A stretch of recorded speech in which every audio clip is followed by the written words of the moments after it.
जय हिंद दोस्तों, स्वागत है आपका अपने YouTube चैनल व्यू कॉन्सेप्ट में। दोस्तों, आज हम लोग दरोगा सीरीज में एडुटेरिया का वॉल्यूम 3 सेट संख्या 1 को देखेंगे। साथ ही दोस्तों, हमने एडुटेरिया का वॉल्यूम 2, प्लेटफॉर्म का वॉल्यूम 2 और ज्ञान बिंदु जीएस एकेडमी का वॉल्यूम 1 भी करवा रखा है, जिसे आप प्लेलिस्ट में जाकर के देख सकते हैं।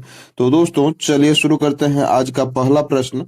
तो आज का पहला प्रश्न है कि आरंभिक पूरा पाषाण काल के संबंध में कौन सा कथन असत्य है दोस्तों, यानी कि गलत है, उसके बारे में देखना है। तो इस युग में खंडक का प्रयोग शिकार के लिए किया जाता था, यह बात गलत है ना। यही हमें ऑप्शन चूज करना था दोस्तों। अगला प्रश्न है कि मौर्य वंश के संस्थापक चंद्रगुप्त मौर्य के विजयों का विस्तृत वर्णन किनके ग्रंथ में मिलता है? तो विशाखा दत्त के ग्रंथ में मिलता है दोस्तों। ऑप्शन नंबर सी इसका सही उत्तर है। अगला प्रश्न है कि उत्तर भारत में मौर्यों के सबसे महत्वपूर्ण देशी उत्तराधिकारी कौन हुए? तो इसका सही उत्तर है शुंग वंश के शासक जो है सो देशी उत्तराधिकारी हुए। अगला प्रश्न है कि खिलजी वंश के किस सुल्तान ने शासितों के स्वैच्छिक समर्थन पर आधारित राज्य के सिद्धांत का पालन किया? तो वह थे Jalaluddin Khilji. Option number B. अगला प्रश्न दोस्तों, सूची 1 को सूची 2 के साथ सुमेलित करना है। तो इसमें से हम लोग देखते हैं कि इसमें से दिया हुआ है कि सूची 1 विदेशी यात्री हैं और दूसरा शासक दिया हुआ दोस्तों। तो इसमें से हम लोग सुमेलित करने का प्रयास करते हैं, है ना। तो देखते हैं कि इसमें से निकोलो डी कोंटी, है ना, निकोलो डी कोंटी जो है सो किस शासक के शासनकाल में आए हुए थे? तो देवराय प्रथम के शासनकाल में आए हुए थे। अब्दुल रजाक जो है सो देवराय द्वितीय के शासनकाल में आए हुए थे। और अड्यूर आर्डो बारबोसा जो कृष्णदेव राय के शासनकाल में जो है सो आए हुए थे। अगला है फरनाओ नूनीज जो कि अच्युत देव राय के शासनकाल में जो है सो विदेशी यात्री भारत आए थे, है ना। तो यह था हमारा ऑप्शन के अकॉर्डिंग देखते हैं। तो ए का 1, बी का 2, सी का 3, डी का 4, ऑप्शन नंबर ए इसका सही उत्तर है। अगला प्रश्न है प्रश्न संख्या 6 कि एक्का आंदोलन के संदर्भ में निम्नलिखित में से कौन सा कथन सही नहीं है? सही नहीं को बताना है। तो 1919 के अंत में संयुक्त प्रांत के कुछ उत्तरी जिलों में आंदोलन शुरू हुआ, यह कथन हमारा सही नहीं है। यह था हमारा ऑप्शन नंबर ए। प्रश्न संख्या 7 है निम्नलिखित कांग्रेस पूर्व राजनीतिक संगठनों को सही काल क्रम अनुसार व्यवस्थित करना है। तो इसमें से है कि ईस्ट इंडिया एसोसिएशन जिसकी स्थापना 1866 ईस्वी में होती है, और बंगाल ब्रिटिश इंडिया सोसाइटी जिसकी स्थापना 1843 ईस्वी में होती है। अगला है कि मद्रास महाजन सभा जिसकी स्थापना 1884 ईस्वी में होती है, और बंग भाषा प्रकाशिका सभा जिसकी स्थापना दोस्तों 1836 ईस्वी में होती है। यानी कि देखा जाए इसमें से तो सबसे पहले बंग भाषा प्रकाशिका सभा का जो है सो स्थापना होता है। यह तो हमारा ऑप्शन नंबर बी में ही दिख रहा है ना। उसके बाद दूसरे स्थान पे है हमारा 1836 के बाद 43 में स्थापना होता है, उसके बाद 66 में, उसके बाद 84 में। आता हमारा ऑप्शन नंबर बी इसका सही उत्तर है दोस्तों। अगला प्रश्न है कि मेरठ षड्यंत्र मामले के संदर्भ में निम्नलिखित कथनों पर विचार करना है ना। तो इसमें से देखते हैं हम लोग, यह मामला जो है सो मेरठ षड्यंत्र का मामला जो है भारतीय राष्ट्रीय आंदोलन के कम्युनिस्ट और समाजवादी पहलुओं से जुड़ा हुआ था। तो यह बात सही है। और इस मामले में भारत में मजदूर वर्ग के आंदोलन को कमजोर करने के लिए जिम्मेदार ठहराया जाता है, यह भी बात सही है दोस्तों। यह तो हमारा ऑप्शन नंबर सी इसका सही उत्तर है। अगला प्रश्न है सूची 1 और 2 को सुमेलित करना है। तो इसमें से देखते हैं कि पद दिया हुआ और कार्य दिया हुआ है। तो देखते हैं कि जो है सो कुलप जो है सो क्या होता था दोस्तों? तो यह परिवार का जो है सो प्रधान होता था। कुलप जो है परिवार का प्रधान होता था, ठीक है। और जो है हमारा ग्रामणी जो कि गांव का प्रधान कहलाता था, है ना। वाजपति जिसे कि हम लोग चारागाह का प्रधान कहते थे, और विस्पति जिसे कि हम लोग गांव के समूह का प्रधान कहते थे। या तो हमारा ए का 2, B3, C1 और D4। यह तो हमारा ऑप्शन नंबर 20 का सही उत्तर है। अगला प्रश्न है कि मोहम्मद गौरी के गुजरात आक्रमण के समय वहां का शासक कौन था? है ना। गुजरात आक्रमण के समय वहां का शासक कौन था? तो वह था भीम द्वितीय। ऑप्शन नंबर ए इसका सही उत्तर है। अगला प्रश्न है कि अलाउद्दीन खिलजी के बाजार नियंत्रण प्रणाली, है ना, के संबंध में कौन सा युग्म सुमेलित नहीं है? तो इसका सही उत्तर है दोस्तों दीवान ए रियासत बाजार नियंत्रक था, यह सही है। सहनाय मंडी बाजार अधीक्षक था, यह भी बात सही है। बरीदे मंडी बाजार निरीक्षक था, यह भी बात सही है ना। तो और इसमें से सभी ऑप्शन सही है दोस्तों, अतः उपयुक्त में से कोई नहीं इसका सुमेलित नहीं है ना। अगला प्रश्न है,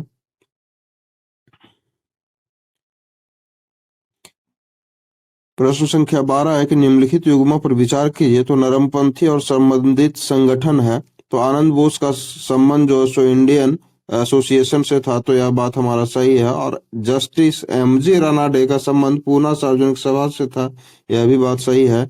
और जी सुब्रमण्यम अय्यर का संबंध मद्रास महाजन सभा से था, यह भी बात सही है। और फिरोज शाह मेहता का संबंध बॉम्बे प्रेसिडेंसी एसोसिएशन से था, है ना, यह भी बात सही है। अतः हमारा सभी ऑप्शन सही है दोस्तों, 1 2 3 4 सभी जो है सो सही सुमेलित है, अतः हमारा ऑप्शन नंबर डी इसका सही उत्तर होगा। अगला प्रश्न है कि भारत का मूल संविधान किसके द्वारा हस्तलिखित किया गया, है ना। भारत का मूल संविधान किसके द्वारा हस्तलिखित किया गया? तो इसका ऑप्शन है दोस्तों प्रेम बिहारी नारायण राय जादा के द्वारा जो है सो हस्तलिखित किया गया, है ना। अगला प्रश्न है, राज्यों के उपबंध संसाधनों का उपयोग करने के हेतु सर्वोत्तम तरीकों को तैयार करने के लिए कौन जिम्मेदार है? तो इसका सही ऑप्शन है क्षेत्रीय परिषद है, ऑप्शन नंबर बी। किस राज्य में विधान परिषद वर्तमान में अस्तित्व में है? तो इसका सही उत्तर है दोस्तों तेलंगाना में, ऑप्शन नंबर डी। अगला प्रश्न है कि 1946 में बनी अंतरिम सरकार में रक्षा विभाग किसके पास था? तो इसका सही उत्तर है बलदेव सिंह के पास। अगला प्रश्न है, पंचायती राज व्यवस्था हेतु विकेंद्रीकरण प्रणाली की सिफारिश किसके द्वारा की गई? तो इसका सही उत्तर है दोस्तों बलवंत राय मेहता के द्वारा की गई। अगला प्रश्न है, निम्नलिखित में से कौन सा संवैधानिक संशोधन शिक्षा का अधिकार प्रदान करता है? तो इसका सही उत्तर है 86वां संशोधन। अगला है 1965 में भारत पाक युद्ध के दौरान भारत के प्रधानमंत्री कौन थे? तो इसका सही उत्तर है लाल बहादुर शास्त्री। अगला प्रश्न है कि किस अधिनियम में मोंटेग्यू चेम्सफोर्ड सुधार कहा जाता है? तो इसका सही उत्तर है भारत सरकार अधिनियम 1919 को मोंटेग्यू चेम्सफोर्ड सुधार कहा जाता है। अगला प्रश्न है, निम्नलिखित पर्वत श्रेणियों में कौन गंगा मैदान गंगा के मैदान एवं दक्कन पठार को विभाजित करता है? तो इसका सही उत्तर है दोस्तों विंध्य श्रेणी, ऑप्शन नंबर ए। अगले प्रश्न पे चलते हैं, प्रश्न संख्या 22 पे हम लोग चलते हैं। तो प्रश्न संख्या 22 इस प्रकार से है कि निम्नलिखित नदियों में कौन पूर्व की ओर नहीं प्रवाहित होती है ना, उसके बारे में पूछा गया है। तो यह है नर्मदा, जो कि पश्चिम की ओर प्रवाहित होती है ना, पूर्व की ओर प्रवाहित नहीं होती है। काली मिट्टी के लिए निम्नलिखित में से कौन सा शब्दावली का भी प्रयोग नहीं होता है? तो इसका सही उत्तर है दोस्तों बांगर का प्रयोग नहीं होता, ऑप्शन नंबर बी। अगला प्रश्न है कि राष्ट्रीय पर्यावरण अभियांत्रिकी संशोधन संस्थान नीरी की स्थापना कब की गई थी? तो इसका सही ऑप्शन है ऑप्शन नंबर ए 1958 में। निम्नलिखित राज्यों में से किसमें तांबा यश का सबसे बड़ा भंडार है? तो इसका सही उत्तर है दोस्तों राजस्थान, ऑप्शन नंबर ए।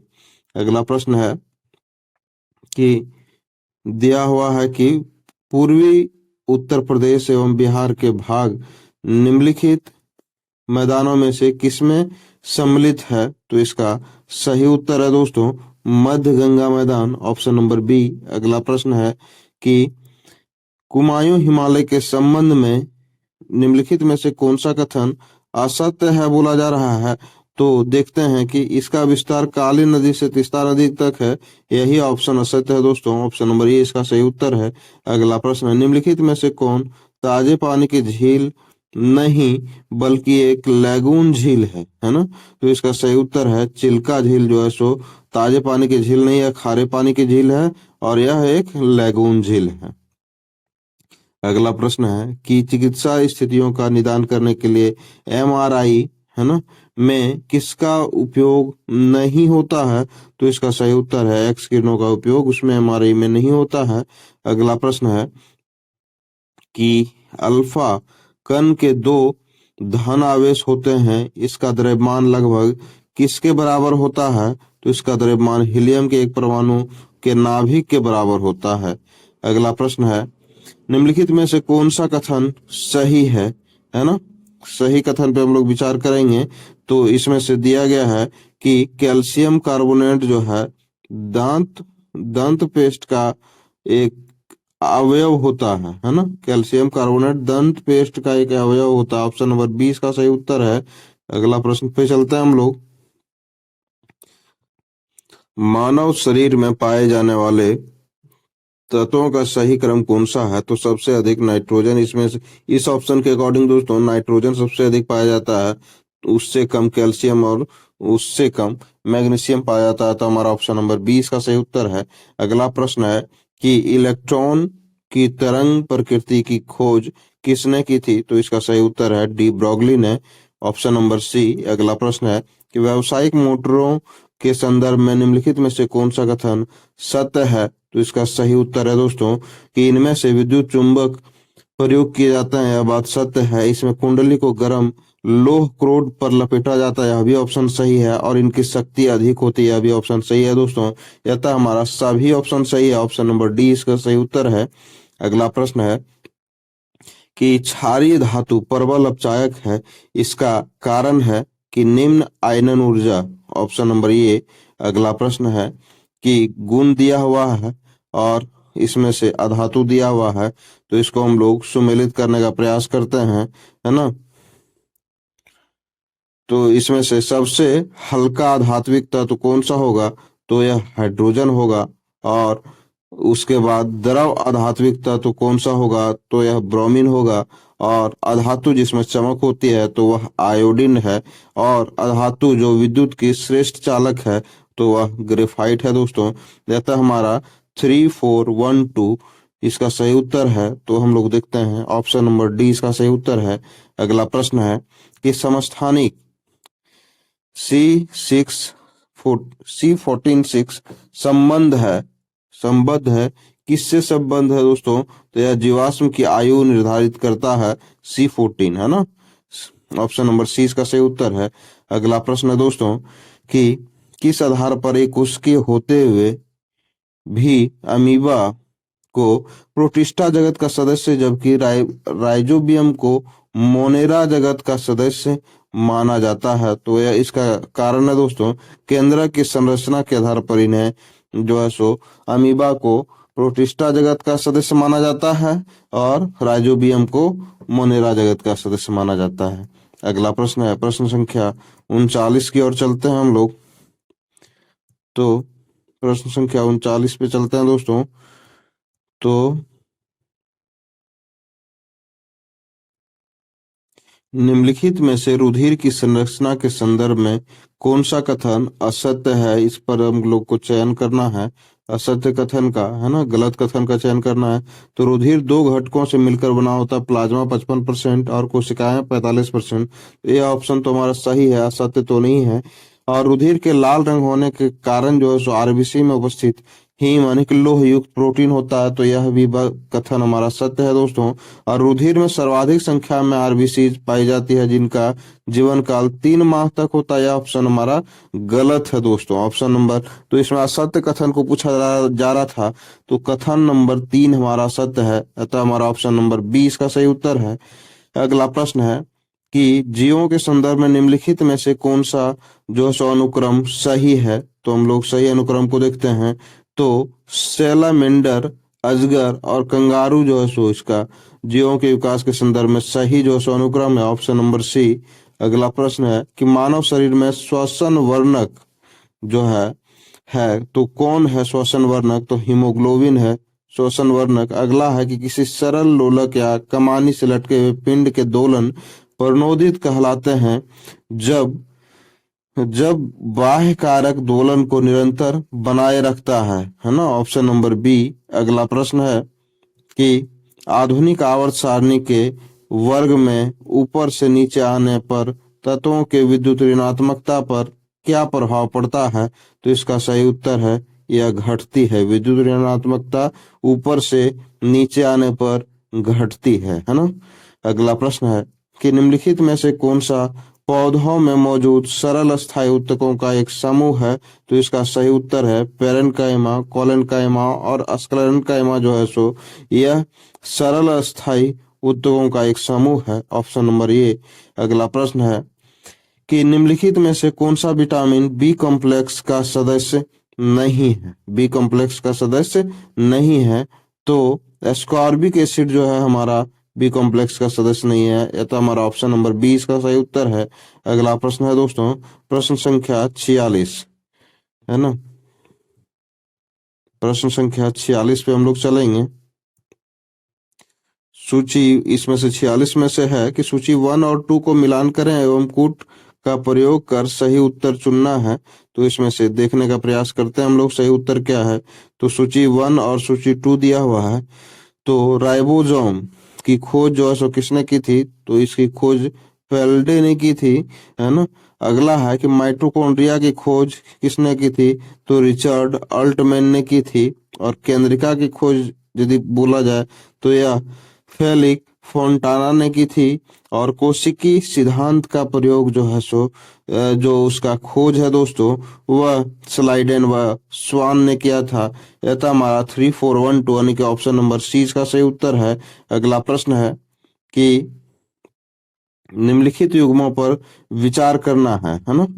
तो खसरा जो है सो पैरा मैक्सिको मैक्सो वायरस यानी कि मोबिली वायरस से होता है खसरा रोग। तो यह बात हमारा सही है ना। अगला है पीज ज्वर आर्थोमिक्सो वायरस से होता है तो नहीं। हार्पीज रोग भी अरबो वायरस से नहीं होता है। तो हमारा सिर्फ एक ही ऑप्शन सही है, एक ही युग्म सही है हमारा।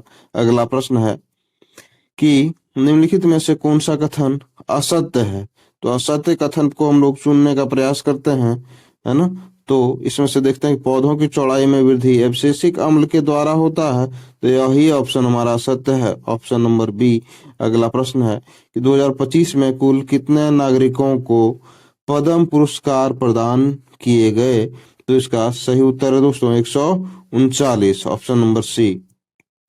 बाल साहित्य पुरस्कार 2025 है ना कि प्रत्येक विजेता को दिया जाता है कितना राशि दोस्तों? तो इसका सही उत्तर 50,000 दिया जाता है और एक कांस्य की पट्टिका दिया जाता है, ऑप्शन नंबर बी।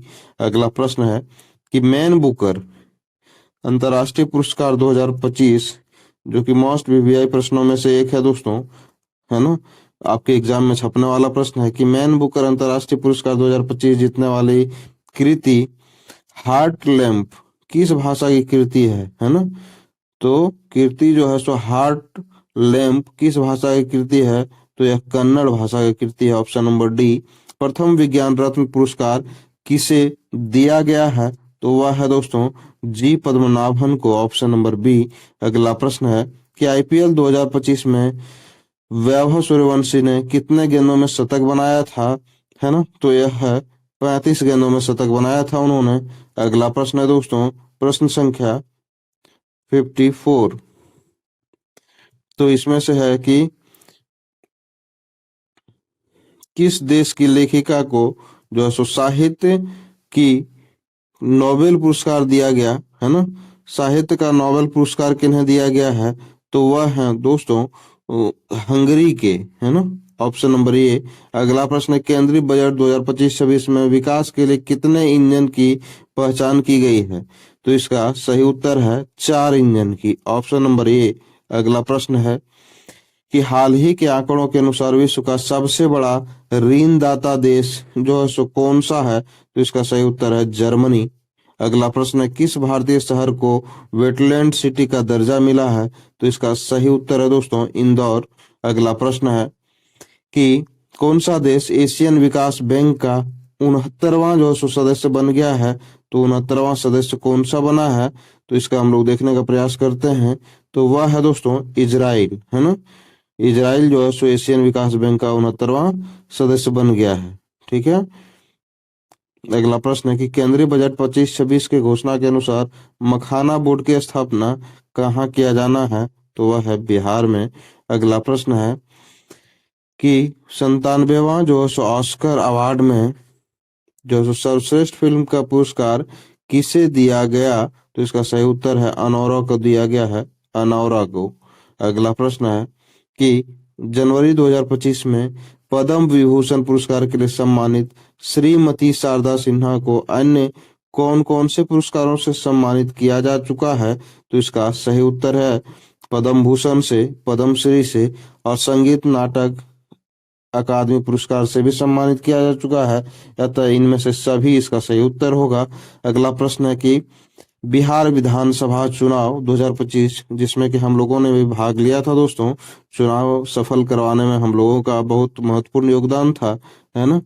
में एनडीए को कुल कितने सीटें प्राप्त हुई? तो यह है दोस्तों 202 सीट प्राप्त हुआ एनडीए को, है ना। और इसमें भारतीय जनता पार्टी सबसे बड़ी पार्टी बनकर उभरी। अगला है कि निम्नलिखित में से कौन सा पुरस्कार जो है टाटा सन्स के पूर्व चेयरमैन रतन टाटा को नहीं दिया गया है ना। पूर्व चेयरमैन रतन टाटा को नहीं दिया गया है, तो इसका सही उत्तर है पद्मश्री नहीं दिया गया है, बाकी पद्म भूषण और विभूषण दिया गया है। अगला प्रश्न है कि बिहार विधानसभा चुनाव 2025 में कुल कितना प्रतिशत मतदान हुआ है? तो इसका सही उत्तर है 67%, ऑप्शन नंबर बी। अगला प्रश्न है दोस्तों प्रश्न संख्या 65 पे चलते हैं हम लोग। तो 65 इस प्रकार से है कि क्वाड देशों की सूची में कौन जो है सो शामिल, कौन सा देश शामिल है ना। तो इसमें से देखते हैं ऑस्ट्रेलिया हमारा शामिल है, ऑप्शन नंबर डी, है ना। यह भारत यानी कि इंडिया, जापान, ऑस्ट्रेलिया और यूएसए, है ना, यह 4 देशों का समूह है। ठीक है, 1 2 3 4 देशों का समूह है क्वाड। अगला प्रश्न है कि फ्रेंच ओपन 2025 से संबंधित कौन सा कथन सत्य नहीं है? दोस्तों हम लोगों ने विंबलडन यानी कि जो टेनिस टूर्नामेंट है दोस्तों, विंबलडन हो गया, ऑस्ट्रेलियाई ओपन हो गया, यूएस ओपन हो गया और भी जो है सो फ्रेंच ओपन हो गया, तो सारे प्रश्न हमने करवा रखा है दोस्तों करंट अफेयर के महत्वपूर्ण टॉपिक में, जिसे आप प्लेलिस्ट में विजिट करके देख सकते हैं। तो इसमें से देखते हैं दोस्तों कि फ्रेंच ओपन 2025 से कौन सा कथन संबंधित नहीं है। तो इसमें से देखते हैं कि पुरुष एकल का खिताब कार्लोस अल्कराज ने जीता है, तो यह बात हमारा सही है ना, यह बात हमारा सही है। महिला एकल का विजेता जो है कोको गॉफ अमेरिका के हैं, और पुरुष एकल का विजेता जो जेनिक सिनर नहीं है दोस्तों, बल्कि कार्लोस अल्कराज हैं। यह ऑप्शन हमारा गलत है और सत्य नहीं है पूछा जा रहा था, तो ऑप्शन नंबर सी इसका सही उत्तर है। अगला प्रश्न है कि 33वां जो सो ग्रीष्मकालीन ओलंपिक में भारत का पदक तालिका का सही क्रम बताएं। तो इसका सही क्रम हम लोग देखने का प्रयास करते हैं, तो वह है दोस्तों स्वर्ण जो है सो नहीं जीता गया था, इसमें से रजत 1, कांस्य 5 और कुल जो है सो 6 जो है सो पदक जीता गया था इसमें, और इसमें रैंक रहा था इंडिया का 71, है ना। ऑप्शन नंबर 20 का सही उत्तर है। अगला प्रश्न है दोस्तों कि 2025 का रेमन मैग्सेसे पुरस्कार किसे प्रदान किया गया है? तो एजुकेट गर्ल्स संस्थान भारत को दिया गया है, शाहिना अली जो कि मालदीव की हैं उन्हें दिया गया है, और पलावियानो एल विलानुसवा फिलीपींस की हैं उसे दिया गया है। तो हमारा ऑप्शन नंबर डी इसका सही उत्तर है। अगला प्रश्न है कि निम्नलिखित में से किन वस्तुओं को निर्देशित कीमत पर आर्थिक सहायता सब्सिडी प्राप्त नहीं है? तो इसका सही उत्तर है एटीएफ, ऑप्शन नंबर बी। अगला प्रश्न है कि निम्नलिखित में से कौन सा कथन सही नहीं है जबकि अर्थव्यवस्था में जो है ब्याज की दर में वृद्धि होती है? तो कौन सा कथन सही नहीं है ना, सही नहीं को पूछा गया है। तो इसमें से पूंजी पर वापसी में वृद्धि, यह ऑप्शन हमारा सही नहीं है। देश का ऋण स्तर एफडीआई फॉरेन डायरेक्ट इन्वेस्टमेंट से कैसे प्रभावित होता है? तो इसका सही उत्तर है गिरावट आती है उसमें से, है ना। अगला प्रश्न है कि निम्नलिखित में से किसकी सबसे कम सार्वभौमिकरण यानी कि ग्लोबलाइजेशन की संभावना है ना।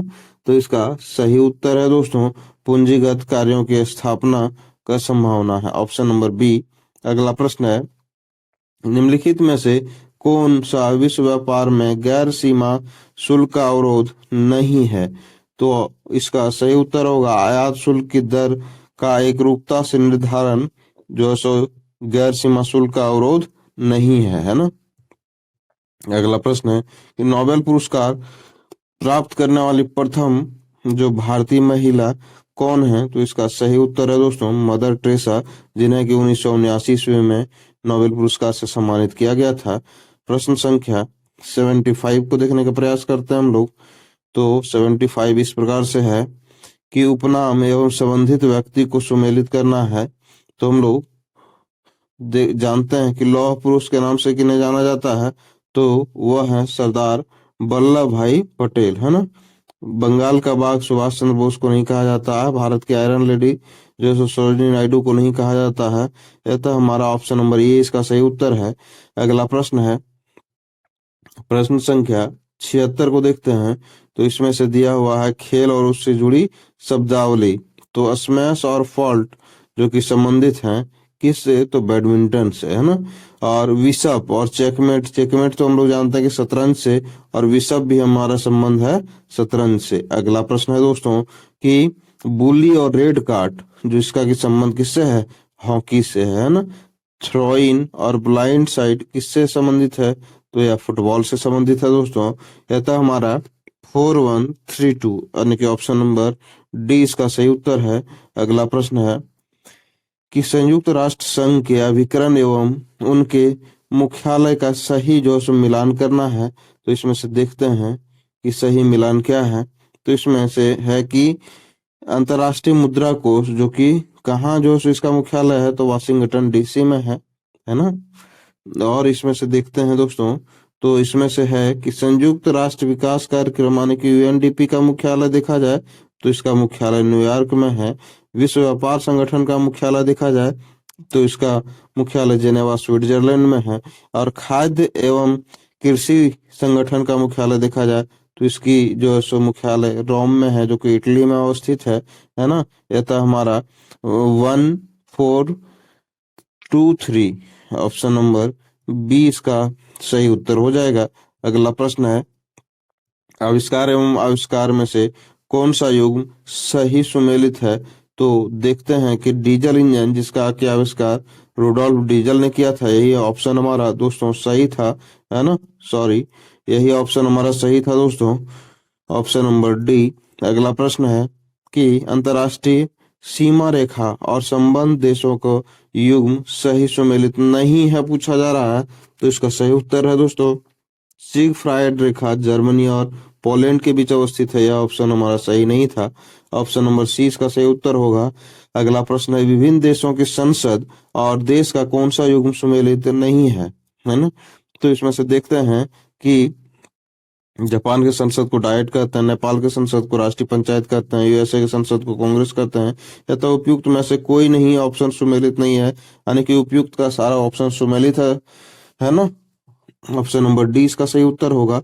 अगला प्रश्न है दोस्तों कि प्रमुख घास के मैदान और संबंधित देश का कौन सा युग्म सही सुमेलित नहीं है? तो इसमें से देखते हैं कि पंपास जो कि अर्जेंटीना का है, घास का मैदान है, कहाँ का है? तो अर्जेंटीना, है ना, अर्जेंटीना का घास का मैदान है। ऑप्शन नंबर डी इसका सुमेलित नहीं था। प्रश्न संख्या हम लोग 81 को 1 की ओर चलते हैं।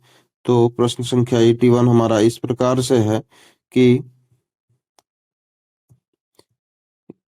82 की ओर हम लोग चलेंगे। तो निम्नलिखित में मिलान करने को बोला जा रहा है, तो हम लोग देखने का प्रयास करते हैं दोस्तों। तो विश्व जैव विविधता दिवस जो कि 22 मई को मनाया जाता है हमारा, है ना। विश्व तंबाकू रोधी दिवस जो कि हमारा 31 मई को मनाया जाता है ना। और तीसरा है कि राष्ट्रीय विज्ञान दिवस जो कि 28 फरवरी को मनाया जाता है। और विश्व जनसंख्या दिवस यानी कि जिसे 11 जुलाई को मनाते हैं। यह तो हमारा 2143 यानी कि ऑप्शन नंबर डी इसका सही उत्तर है। अगला प्रश्न है कि प्रमुख व्यक्तियों एवं संबंधित स्थान का कौन सा युग्म सुमेलित नहीं है पूछा जा रहा है। है ना। सुमेलित नहीं से प्रश्न बहुत बार पूछे जा रहे हैं दोस्तों, ताकि आपको सभी फैक्ट पता है या नहीं, या फिर और भी प्रश्न जो दिए हुए हैं उसके बारे में जानकारी है या नहीं, तो इसके बारे में देखते हैं। तो शांति निकेतन जो कि गौतम बुद्ध से संबंधित स्थान नहीं है दोस्तों, या तो हमारा ऑप्शन नंबर सी इसका सही उत्तर है। अगला प्रश्न है कि पुस्तक और लेखक का कौन सा युग्म सुमेलित नहीं है ना। तो हम लोग देखते हैं कि रंगभूमि, कायाकल्प और निर्मला जो है सो रविंद्रनाथ टैगोर से नहीं संबंधित है दोस्तों। यह हमारा प्रेमचंद्र द्वारा लिखित रचना है। यह तो हमारा ऑप्शन नंबर डी जो है सो सुमेलित नहीं था। अगला प्रश्न है कि वाद्य यंत्र एवं उनके वादक का कौन सा युग्म सुमेलित नहीं है ना। तो इसमें से देखने का प्रयास करते हैं। तो अमजद अली खां का तबला से संबंध नहीं है दोस्तों, ऑप्शन नंबर सी। इनका संबंध सरोद से है ना। किससे है? तो सरोद से है। अगला प्रश्न है निम्नलिखित में से जो है सो यह तो गणित का प्रश्न है। आगे हम लोग चलने का प्रयास करते हैं दोस्तों। प्रश्न संख्या 89 पे, है ना। 89 भी हमारा गणित का प्रश्न रहा है। तो हम लोग चलते हैं प्रश्न संख्या 96 पे। वस्तु शब्द का जो है सो बहुवचन पूछा गया है। तो वस्तु शब्द का बहुवचन है वस्तुएं, ऑप्शन नंबर सी। अगला प्रश्न है कि निम्नलिखित में से किस विकल्प में विलोम शब्द सुमेलित नहीं है ना। निम्नलिखित में से किस विकल्प में विलोम शब्द सुमेलित नहीं है, ठीक। तो इसका हम लोग देखते हैं। तो इसमें उन्मुख सम्मुख जो है सो विलोम शब्द सुमेलित नहीं है, ऑप्शन नंबर 20 का सही उत्तर है। अगला प्रश्न है कि उच्चारण की दृष्टि से हिंदी के य और या स्वर हैं, तो कैसा स्वर है दोस्तों? तो यह कंठ स्वर है, ऑप्शन नंबर डी। अगला है कि select the correctly spelled word. तो इसमें से जो इंक्रीमेंट है इसका सही जो सस्पेल्ड लिखा गया है, ऑप्शन नंबर डी। अगला प्रश्न है कि प्रोसेक्यूट, जिसका कि मतलब होता है दोस्तों अभियोग चलाना, है ना। अभियोग चलाना, ठीक है। तो इसमें से हिंदी का पारिभाषिक शब्द क्या होगा? तो अभियोग चलाना, ऑप्शन नंबर 20 का सही उत्तर है ना। यहीं पे हमारा वीडियो समाप्त होता है दोस्तों। आपको और भी किसी टॉपिक में वीडियो चाहिए तो आप हमें जरूर कमेंट करके बताएं, हम आपके लिए वीडियो लाने का प्रयास करेंगे। हमारे वीडियो को देखने के लिए, हमारे चैनल से जुड़ने के लिए आपका तहे दिल से धन्यवाद। आपका